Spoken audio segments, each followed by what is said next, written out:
सही हेउनी टाण खरा मन झुरिलाणी पखाल सांगे बड़ी चूरा।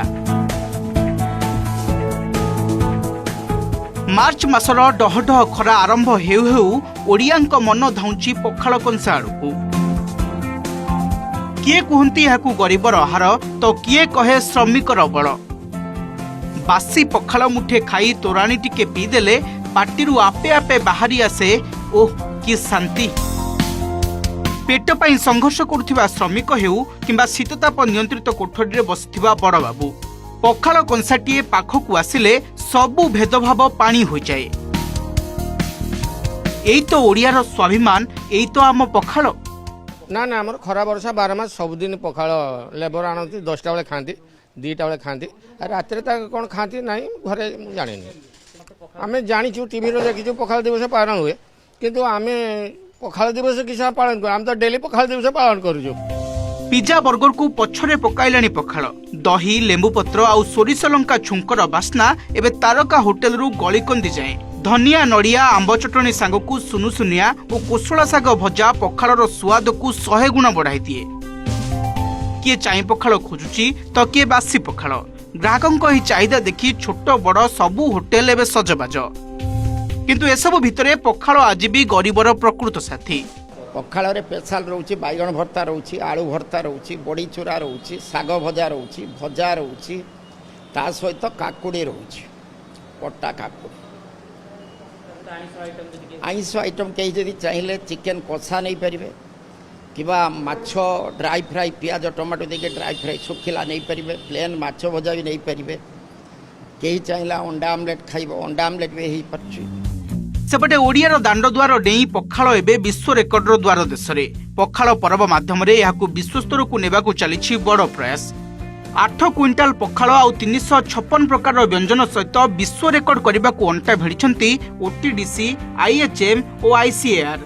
प्रथम है कि जेमिति तमे पखालर ना धरु धरु तुम मुहर जमी हस आसी जाऊँगी सेमिति बिंगे ओडिया ऑल्सो वी आमर परिचय एक्चुअली पखाल इज आम प्रत्येक ओडियार परिचय।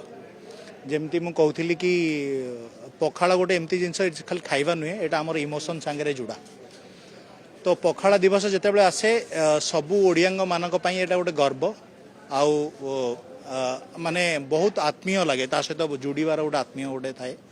तो आमे एई वर्ष काईकी नियारा काईकी टिके डिफरेंट एइथिपाई कि सबु वर्ष तो आमे पखाल सेलिब्रेशन करूथिले एई वर्ष आमे सबुठु बड़ पखाल कंसा गोटे वर्ल्ड रेकर्ड करने आम जाऊँ जहाँकि नियर अबाउट 800 किलो रो पखाल गोटे कंसा आम बनाऊ तो जोटा केबे बेले हेनी आज पर्यंत ता सहित तार जो साइड व्यंजन जेतक जेतक आम साइड जेते खाऊ नियर अबाउट 365 साइड रो डिशेस आम क्रिएट करू खाली साधारण ओडिया कहीं ओडिया को आराध्य देवता कालिया शांत भी पखाल प्रेम विभोर। सुबास पखाल ठारू आरंभ करी मल्लीफुलिया चिपुड़ा टभा आउ घिओ पखाल महाप्रभु 56 भोगरे पखालर स्थान स्वतंत्र। श्रीमंदिर पारंपरिक परिभाषा रे यह केवल भात आउ पानी नुहे बरम श्रद्धार एक सुबासित अन्न जो अदा भजा जीरा आउ दहीर मिश्रण शरीर और मन को शांति दिए। महाप्रभु अनेक प्रकार पखाल खाई थांती।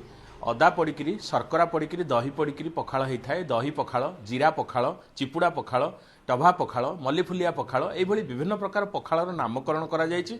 जदिओ आमे जहाँ देखुचु आजिका दिन में अनेक नीतिबहुल महाप्रभुंकर प्रत्येक दिन वर्षक 12 मास जाक महाप्रभु को पखाल नैवेद्य करा जाए एवं ए पखाल सहित महाप्रभु कंचा कदली गर्भ्य घृतरे छणा होकर कदली भजा सहित पखाल सेवन करने को कथा।